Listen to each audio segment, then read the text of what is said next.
All right, peace, peace, peace. What up? First and foremost, hopefully, the Most High in your house has blessing your day. By His mercies, you aren't consumed. We're alive in the Most High in your house has body, and two, we're naturally alive, man. I just want to get into this real quick because you know what? It's kind of lining up with what we just talked about with like life and death and choosing life and and how actually I was watching the clip. It kind of lines up with something I was looking at yesterday, and I think it was 2 days ago. But I was watching a clip of Ja Rule.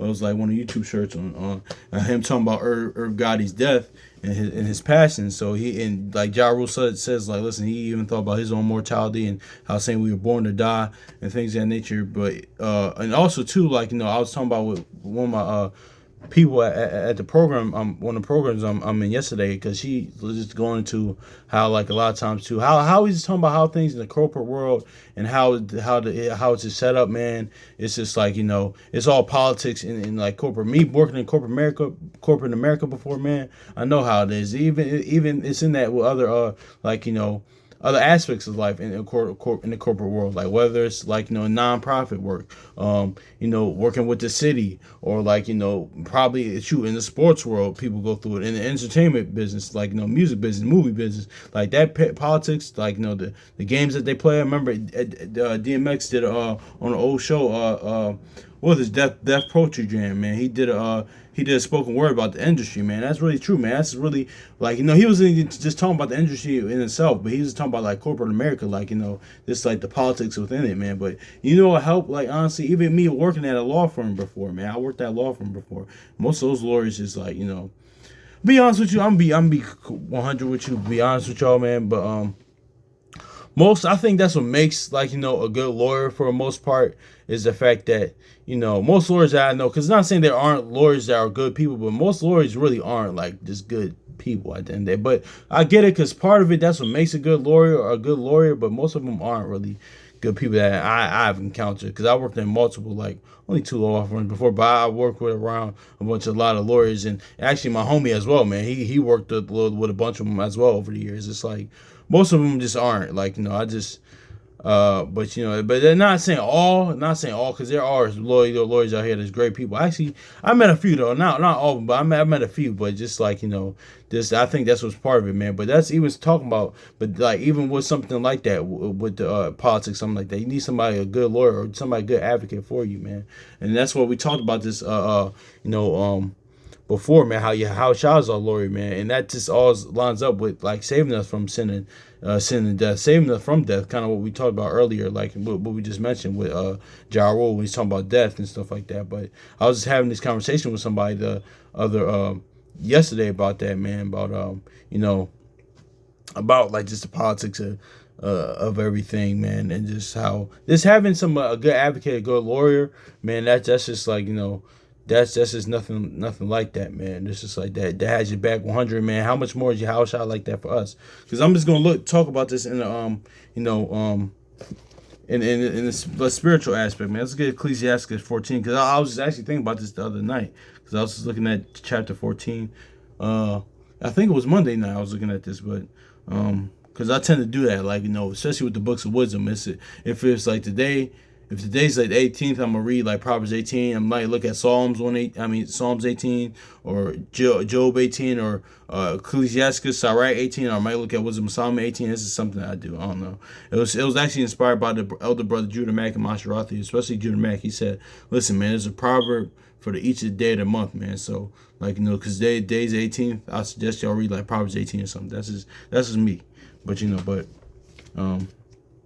But really, man, this is all like going into that, man. Like how your house child was our lawyer to save us from sin and death, because that was the covenant, man. Because remember, that wasn't the like when we read Wisdom of Solomon 2, that wasn't the Most High house child's intentions, but like due to the fall, that's what happened. But let's look at this um uh Ecclesiastes, also known as Sirach chapter 14 verse 12. Remember that death will not be long coming, that the covenant of the grave is not showed unto thee. So yeah, man. So that's, remember that, man, because the covenant that's great, that's coming, the covenant of the grave, man. But let's get Isaiah 28 and 18 real quick, man, because this is what Yahushua came to redeem us from. He came to disannul that covenant. He's a good lawyer, that good intercessor, man. Like that's why. No, let's just read it. Then we're gonna kind of expound on it, man. Isaiah chapter 28, verse 18. It says, and your covenant with death will be disannulled, and your agreement with hell shall not stand. When the overflowing scourge shall pass through, then ye shall be trodden down by it. So yeah, it says your covenant with death shall be disannulled, and your agreement with hell shall not stand. And when the overflowing scourge shall pass through, then ye shall be trodden down by it. So yeah, so who came to disannul that covenant?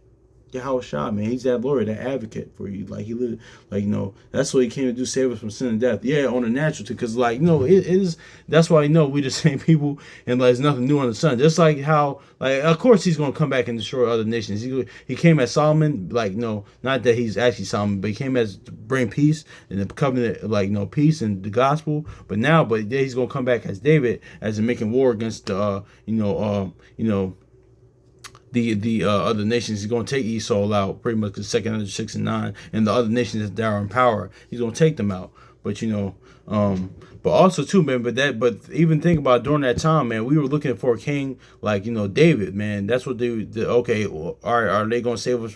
This kind of like now, are they going to save us from the Edomites? Then, like, are they going to save us from the Romans? Like, if this is really the king, is he going to save us from the Romans like David did, or save us from the other nations and make war? It's the same like now with the modern Romans. Like now, Esau. Now we kind of just focus on that natural tip, but pretty much what Yahushua came to do was save us from sin and death. And how do you do that? Save us from ourselves, man. Because listen, like the brother Kwame Call, Shalimah, Akawara, brother Elijah, brother somebody first one, like they always say, man, like had he came the conventional way, we went right back in captivity. But we're all ultimately in captivity, of sin and death, man. We're in that Job captivity, man, the captivity of the inward man. That's what the that's what the Most High Yahushua came to set us free from, man. So that's just is what it is right there. So that's why it even says that. That's why we're prisoners. Like even like that. That's why we're prisoners of Yahushua, man. And like depending on your behavior, man, you're gonna get out of that contract, man, or like but depending on what you do, as long as you're obedient, man, you're gonna get out of that like covenant with death, man. That's why we're prisoners to him. Depending on your like pretty much even like that, depending because certain prisons they go through that. Depending on your behavior, like you can get a shorter amount of time or this and this and this. That's why I said we're prisoners of Yahushua, man. Like depending on what you, or even like even like in record business, man, depending on what you do, if you do this and this and this, I can get you out of that, man. That's what like a good acceptance. And this is like how Shot actually cares about the well-being of his clients, of his people, man. You gotta look at it like that, man. So that's why it says cast your care upon him, because he cares for you, man. Because most of the lawyers I've seen, they don't give a damn, bro. I'm telling you, man. Like they're in there like partying during the week. It could be Wednesday, they having mixers, stuff like that. I'm like, and me and my homie used to say this. I was like, yo, man. Well, one, it's their judgment to whoever their clients are, whoever committed the crime. That's the judgment that you had to do. But some of them that actually didn't actually do it, we kind of felt for them. I'm like, we was like, damn, for the people that actually didn't do what they're doing or actually have a chance of being innocent, like I feel bad for them, man, because they up here partying and want to do the work last minute, man. But this time we have a lawyer that actually cares about you had to have a lawyer that cares about you, man. Like I look at it in this aspect, man, because so yeah, man. But let's get to Isaiah 28 and verse 18. It says, and your covenant with death shall be disannulled, and your agreement with hell shall not stand. And when the overflowing scourge shall pass through, then you shall be trodden down by it. So yeah, man, that's just is what it is, man. So yeah, man. So let's get this 1 Corinthians 15, man. So yeah, he's gonna he got us out of that contract, of sin and death, man. Now depending on what you do with it, you're gonna get out. If you don't, then hey, there's bear worse punishment than that. Because even I was watching the brother send me first from the class last night. It was one of the older classes. But man, listen, that's why this covenant is greater, man. Because at least, listen, even in the old covenant, man, with that, you still died, though. Like, everybody that in it still died. Like, now none of this one, man, you shall not seek death, man, everlasting life. And that's through the gospel, through the faith in the Most High Yahushua, living according to the promises. And, and of course, it's a package deal. Like, the instruction, the law, statutes, commandments come with that. But, let's hit this 1 Corinthians, then we're going to close out.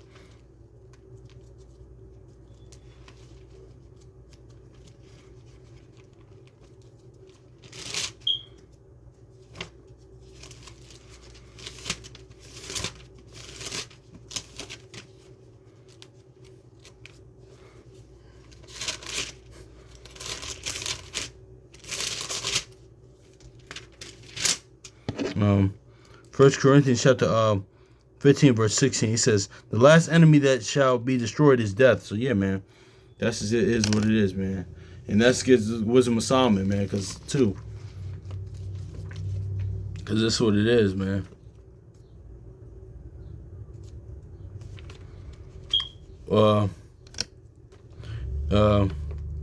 Wisdom of Solomon chapter 2 verse 23. For Yahweh created man to be immortal and made him to be an image of his own eternity. So yeah, man, that wasn't the goal, man, for us to be immortal, exact in his own image, man.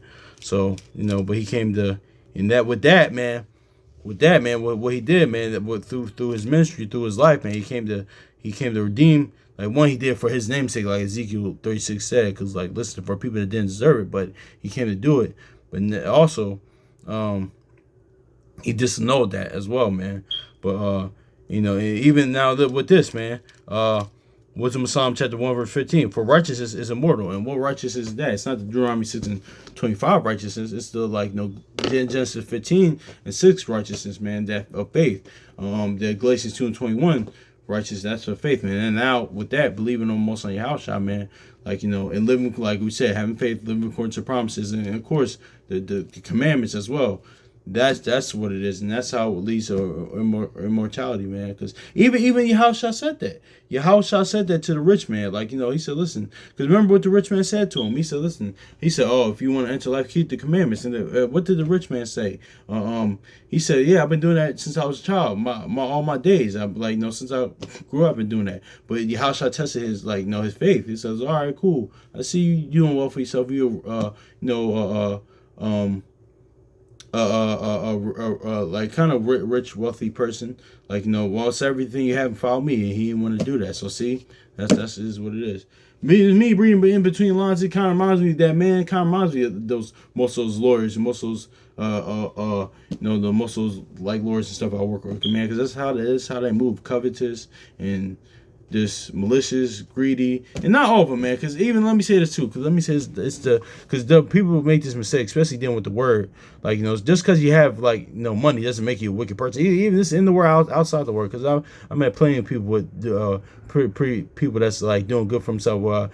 Not wealthy, because wealthy is different, but people have a lot of money and they're good, upstanding people. Because we make that mistake a lot of times too. Because don't get it wrong though, because a lot of people are like that with money. They are just not good people. But there's our people with money that aren't good people. And just like there's we tend to look down on the homeless people, man. Those people that are homeless and drug addicts, man, a lot of them, man, they'll look out for you, man. They really the most people we come across. But then at the same time as well, there's some people that are homeless and poor. They still wicked as all. They still evil. It's like, damn, you that, and you evil as well. So it's like, damn, this is what it is. But still have mercy and compassion on them, because the books say. But I just want to say that, man, everything's balanced and nuanced, man. But hopefully it's edifying, man. Much love to your brothers and sisters. So gotta handle some things. So peace.